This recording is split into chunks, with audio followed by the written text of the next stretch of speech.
America East semifinal number 2 featured 2 of the highest scoring offenses in the America East. The number 1 seed U Albany against the number 4 seed Stony Brook. I'm Chris Watson, that's Kelly O'Donnell. 2 of the top offenses in the conference, but the U Albany offense stole the show in this one for sure. They really flexed their muscles. They averaged 15 goals per game, and they left 15 well behind on their way to 19. It was really the second quarter, though, when U Albany outscored Stony Brook 8-0.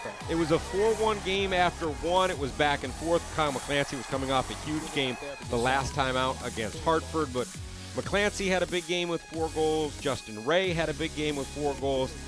It went from a 4-1 game after one, and you can't say enough about T.D. Earlin, who was just dominant at the faceoff X. Yeah, 4-1 after one, and then next thing you know, it's 13-1 at some point early in the third quarter. But T.D. Earlin, 22 of 23 draws in this game for Earlin. I mean, does he want the one back that he missed? Because that's about the only thing that didn't go their way. U Albany won face-off, turned it into goals, as we said, 4-1. And then an 8-0 run in the second quarter. It carried over into a 9-0 run into the third, and this game was over.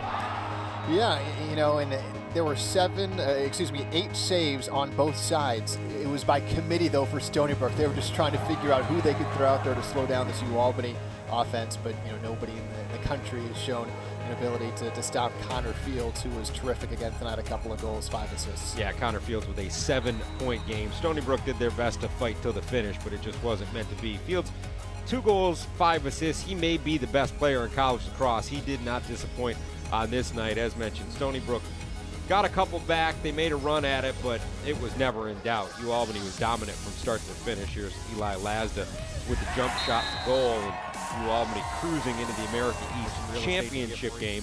A date with Binghamton in their future on Saturday. Goaltender J.D. Colarusso not challenged a lot, but made the saves he had to. That's right. You mentioned McClancy had 4 goals. Ray had 4 goals, all in the first half. But, you know, the highlights wouldn't be complete until we see Ron John putting one in the net for U Albany. It all ends with the first career goal for Ron John, the freshman, and U Albany is off to the America East title game. The stats pretty much tell you the story. The face-offs are the one that gets you. Yeah, of course. I mean, when you win 22 of 23 draws at one point, then you're going to have an extra 20 possessions than your opponent, which is how you're able to outshoot Stony Brook 2-1 in the case of U Albany. Saves again were even 2 of 3 for U Albany on the extra man opportunity, but it was 1 at the face-off X. Championship game is Saturday. The 3 seed Binghamton against the 1 seed U Albany, Saturday at noon on ESPNU. It should be a good one. For Kelly O'Donnell, I'm Chris Watson. Good night from Albany.